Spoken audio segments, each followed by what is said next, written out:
We all know who Shakib is the best allrounder in the world, এটা তো অস্বীকার করার উপায় নাই। মাশরাফিও one of the best bowlers in the world বলে আমি বিশ্বাস করি।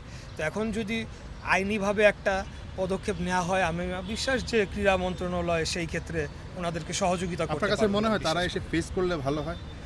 অবশ্যই অবশ্যই আমি বিশ্বাস করি ওনারা এসে ফেস করলে ভালো হয়, এবং সেই ক্ষেত্রে আমি তো বললামই যে আমরা যারা ক্রীড়া সংগঠকরা রয়েছি আমরা মনে করি যে তাদের আসলে পলিটিক্যালি তারা যদি কোনো ভুল করে থাকে বা করে না থাকে সেটা পরবর্তীতে অন্যভাবে সেটা তাদেরকে তারা ডিল করতে পারে এবং পাবলিক ওপিনিয়ন নিতে পারে বা পাবলিক তাদের ওপিনিয়ন দিতে পারে। কিন্তু যেই মামলাগুলো তাদের বিরুদ্ধে হয়েছে, এই মামলায় তো আসলে তাদের সংশ্লিষ্টতা আছে বলে আমার মনে হয় না। অন্তত আমার মনে হয় বাংলাদেশের বেশিরভাগ মানুষও সেটি বিশ্বাস করে।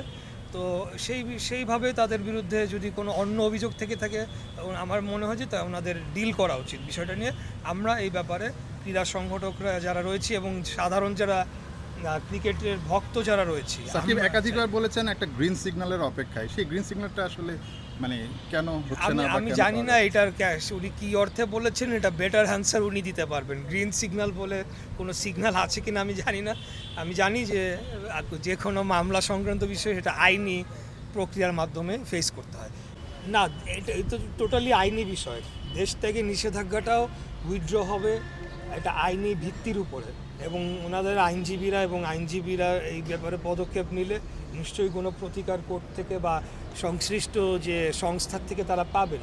এই বিষয়ে সরকারের কোনো হস্তক্ষেপ অতীতেও ছিল না, এখন তো আরও থাকবে না। আপনারা জানেন আমাদের মাননীয় প্রধানমন্ত্রী তিনি যে ধরনের এক্সাম্পলগুলো সেট করে যাচ্ছেন, সেখানে সব কিছুতে আমাদেরকে ক্লিন রাখার নির্দেশনা দেওয়া হয়েছে, এবং ক্রীড়াকেও যাতে আমরা সকল রাজনীতির ঊর্ধ্বে রাখি সেই নির্দেশনাটাও আমাদেরকে প্রতি দেওয়া হয়েছে এবং আমরা সেটা পালন করি।